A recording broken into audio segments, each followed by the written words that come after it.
Skaitinys iš Šventojo apaštalo Jono pirmojo laiško. Mylimieji, mes gauname iš Dievo, ko prašome, nes laikomės jo įsakymų ir darome, kas jam patinka. O štai jo įsakymas, kad tikėtume jo sūnaus Jėzaus Kristaus vardą ir mylėtume vieni kitus, kaip jo įsakyta. Kas laikosi jo įsakymų, pasilieka Dieve ir Dievas jame. O kad jis mumyse pasilieka, mes žinome iš dvasios, kurią jis mums davė. Mylimieji, ne kiekviena dvasia tikėkite, bet ištirkite dvasias, ar jos iš Dievo, nes pasklido pasaulyje daug netikrų pranašų. Iš to pažinsite Dievo dvasią. Kiekviena dvasia, kuri išpažįsta Jėzų Kristų, kūne atėjus, yra iš Dievo. Ir kiekviena dvasia, kuri Jėzaus neišpažįsta, nėra iš Dievo. Tokia dvasia iš Antikristo, apie kurį esate girdėję, jog jis ateisęs. Jis jau dabar yra pasaulyje. Jūs esate iš Dievo vaikeliai ir nugalėjote juos, nes tasai, kuris jumyse, didesnis už tą, kuris pasaulyje. Jie yra iš pasaulio, todėl kalba apie pasaulio reikalus ir pasaulis jų klauso.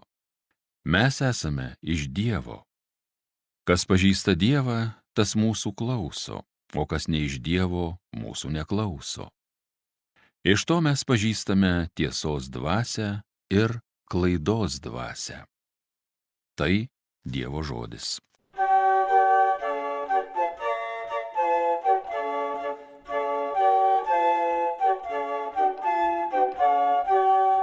Tautas tavo paveldu padarysiu. Viešpaties įsaką aš paskelbsiu, viešpats man tarė, sūnus tu mano, pagimdęs esu tave šiandien. Prašyk manęs ir tautas tavo paveldu padarysiu, visus žemės pakraščius tau dovanosiu. Tautas tavo paveldu padarysiu. Tad susipraskit karaliai, atsikvošėkit žemės valdovai, tarnaukit viešpačiui su pagarbia baime. Tautas tavo paveldu padarysiu. Alleluja. Alleluja, alleluja, alleluja. Jėzus skelbė karalystės evangeliją ir gydė žmonėse visokias negalias. Alleluja, alleluja, alleluja. Iš Evangelijos pagal Matą. Anuo metu išgirdęs, kad Jonas suimtas, Jėzus pasitraukė į Galilėją. Jis paliko Nazaretą ir apsistojo Kafernaume prie ežero, kur susieina Zabulono ir Neftalio sritis. Išsipildė pranašo Izaijo žodžiai: Zabulono žemė ir Neftalio žemė, paežerės juosta žemė už Jordano, pagonių Galilėja. Tamsybėje tūnanti tauta išvydo skaisčią šviesą, gyvenantiems ūksmingoje mirties šalyje užtekėjo šviesybė. Nuo to meto Jėzus ėmė skelbti: atsiverskite, nes čia pat dangaus karalystė. Jėzus vaikščiojo po visą Galilėją, mokydamas sinagogose, skelbdamas karalystės evangeliją ir gydydamas žmonėse visokias ligas bei negalias. Net visoje Sirijoje pasklido apie jį garsas. Žmonės nešdavo pas jį visus sergančius, įvairiausių ligų bei kentėjimų suimtus, demonų apsėstus, nakvišas bei paralyžiuotus. O jis išgydydavo juos. Paskui jį sekė ištisi pulkai žmonių iš Galilėjos, Dekapolio, Jeruzalės, Judėjos ir už Jordanės.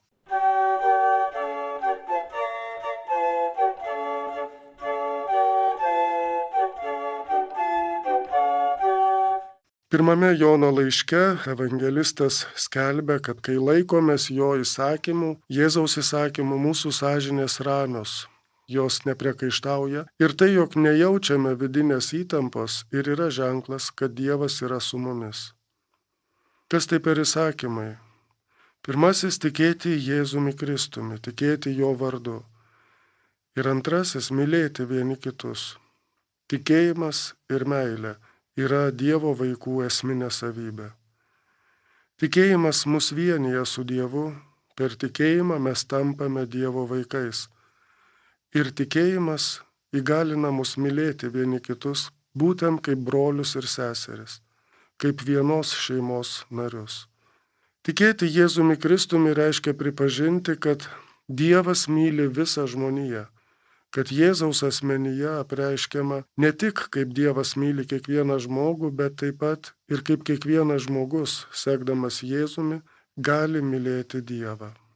Reaguodamas į įvairias bendruomenėje sklandomas tiesas, Jonas mėgina apsaugoti tikėjimo autentiškumą ir tikėjimo turinį.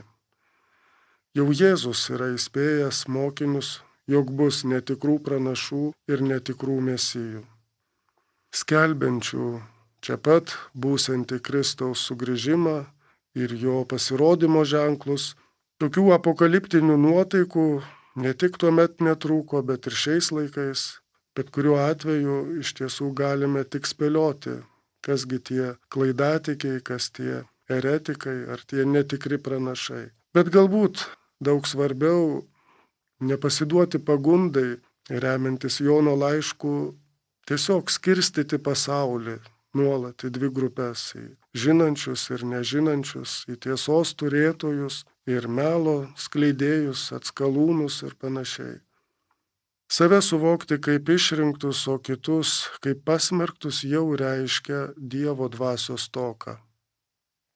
Visada turbūt būtina atsiminti, jog Dievas trokšta, kad visi žmonės, visa žmonija būtų išgelbėta, kad tokia yra jo valia. Ir ši valia apima kiekvieną žmogų. Nesvarbu, ar jis pagonis, ar krikščionis, labiau religingas, ar išvis nereligingas. Nepažeisdamas žmogaus laisvės, Dievas kviečia į santykį su savimi per daugybę būdų.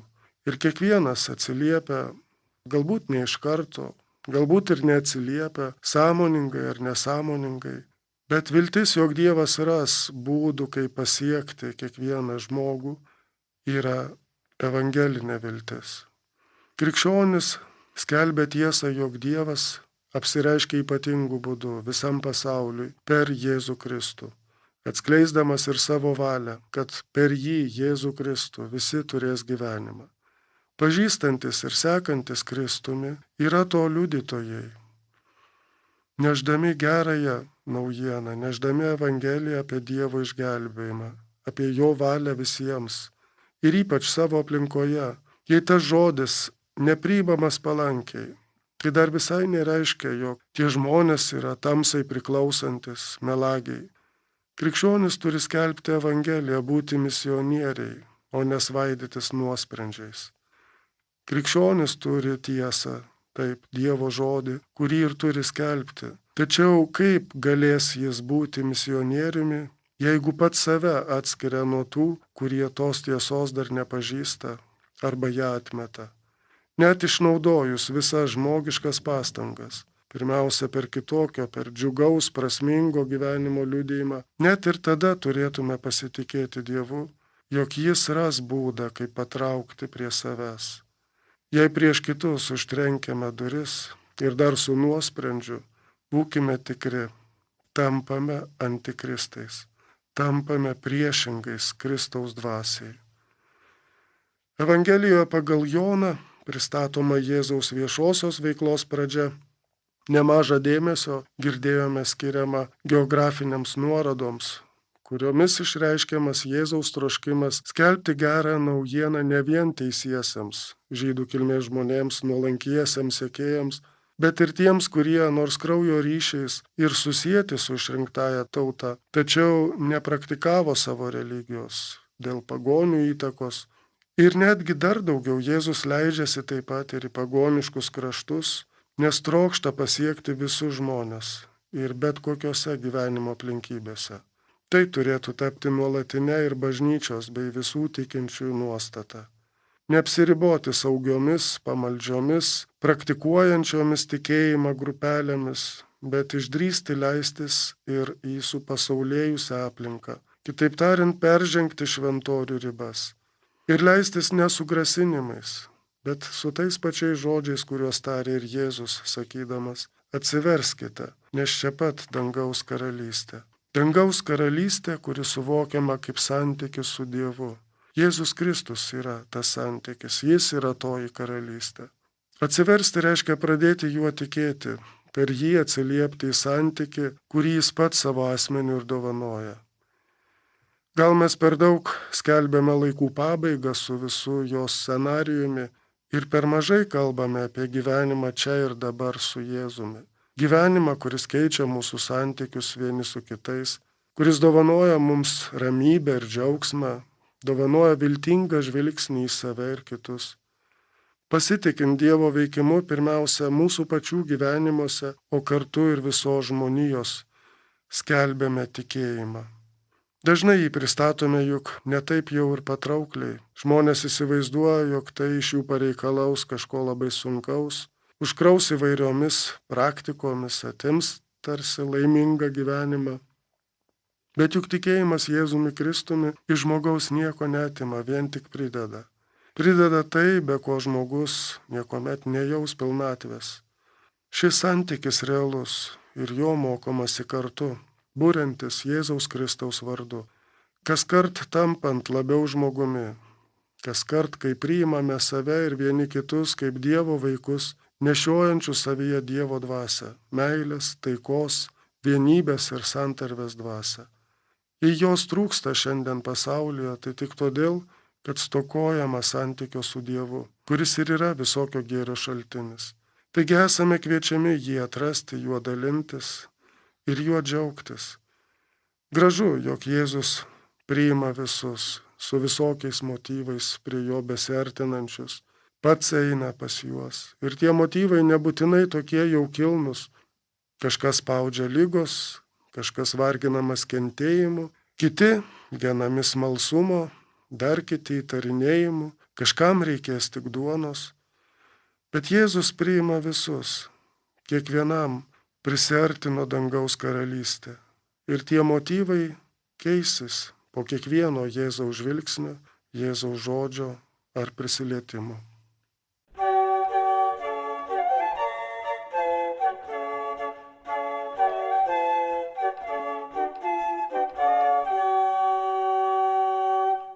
Homiliją sakė kunigas Mozė Mitkevičius.